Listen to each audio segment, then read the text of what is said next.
Well, the C8 is breaking the internet yet again.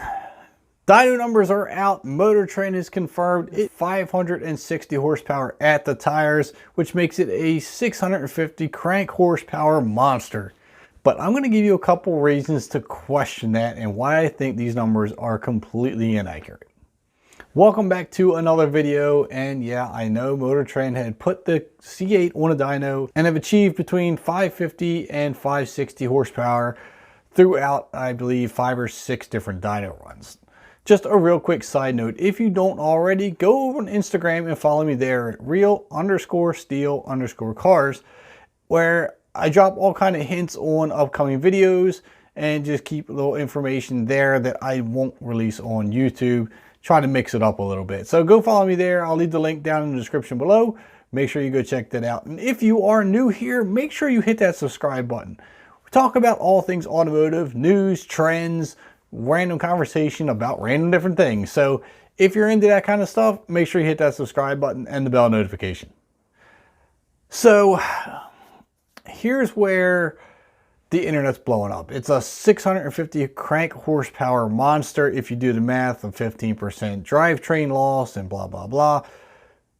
That is way, way higher than the 495 horsepower that Chevy has officially rated the car at. Now, I understand cars that are underrated. It happens all the time, but normally it's between, I don't know, 10, 20 horsepower, or maybe they'll rate it 495 horsepower, but instead of being at the crank, that's what you're getting at the tires, which is the case with the Toyota Supra. They have rated that at 335, and that's exactly what they got at the tires. Now, that being said, that's still a far cry from the 558, I believe they're averaging. There's no way that they're going to underrate the car that much. Now, according to the article, they also stated they did not use SAE numbers. Now, if you're unfamiliar with the dyno, SAE numbers is the scale in which a dyno measures your horsepower. There are different ways in which you can do this or set a dyno up. But if you were to take your car, or if I were to take my car to a custom tuning shop and say, I want to dyno tune my car, I want to see what it puts at the tires, they're going to use SAE numbers. I've had multiple cars done. I even had my Nova recently done just last spring, and they used SAE numbers. If you don't, the numbers tend to be a lot higher. I believe that's the case here. Now, if that's not convincing enough. Now, again, I'm not trying to dismiss a powerful car. I like the C8 as much as the next guy, but I just want to give you something to think about.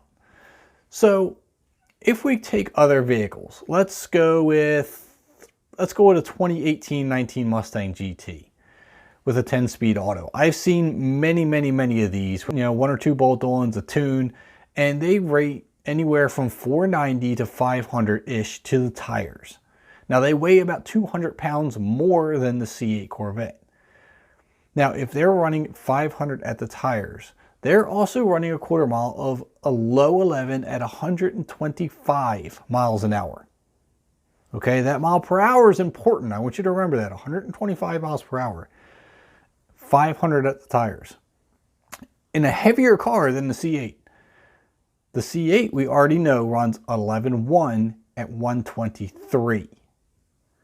Now, ETs can be subject to a lot of different changes, whether it be traction, things like that. The mile per hour is what tells the entire story. That tells your potential. That tells you what the car can do, how much traction you're getting. Now, if the C8 is running a lower mile per hour, I'm not believing that it's putting out the same power at the tires when the car's lighter. Now, we're going to use another example. Let's go with the C7 Z06. That is rated at 650 horsepower, and it dynos between 560 to 580-ish, somewhere in that range. But it runs the quarter mile at 127 miles per hour. I've seen one article where it actually hit 128. That is a lot higher than the 123 from the C8 Corvette. Now again, mile per hour is almost like a dyno. It tells you the potential of the car. If the C8's only doing 123, the C7 Z06 is doing 127 to 128. The dyno numbers don't match up. I do believe the car is underrated. I'm thinking maybe if you did SAE numbers, you'd put it on a custom shop dyno as opposed to whatever dyno Motor Trend used. It would probably dyno, I don't know, let's say 500 to 510, 515 maybe.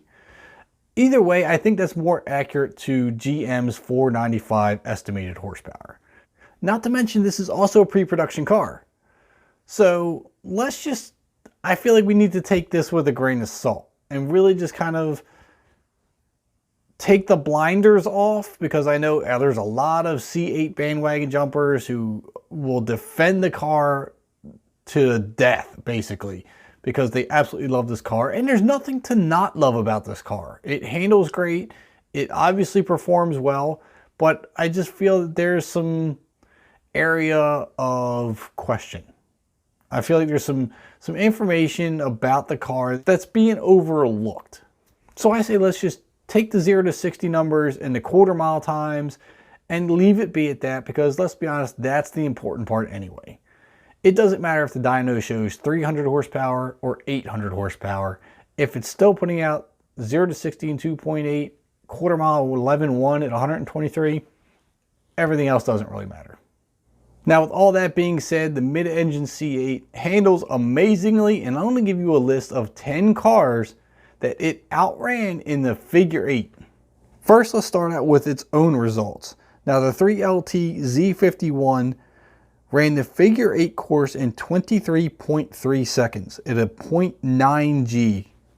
Now, let's put that in comparison to a 2011 Porsche 911 GT3 RS.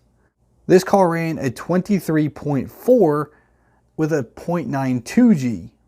It also outran a 2016 Mercedes AMG GTS, which also ran a 23.4. A 2013 Dodge SRT Viper, again running another 23.4. A 2019 Jaguar XE SV Project 8. Boy, that's a mouthful. But it ran a 23.4 in the figure 8. There's a lot of consistencies here with a lot of these supercars. A 2006 Saleen S7 Twin Turbo, a 2010 Corvette ZR1, a 2017 Audi R8 V10, a 2019 Aston Martin DBS Superleggera, a 2010 Ferrari 458 Italia, and a 2012 Lexus LFA have all fallen victim to the C8 Corvette in the figure 8 test. Now, those are some pretty big hitters to be taken down by a Chevy Corvette. And half of those cars cost twice as much. Some more than that. So overall, regardless of whether you want to argue about the horsepower it puts to the tires or any other performance stats, I would say that's a pretty impressive list of competitors. So that's all the ramble I'm going to do for this video. Make sure you hit the subscribe button and the bell notification, and I'll catch you next time.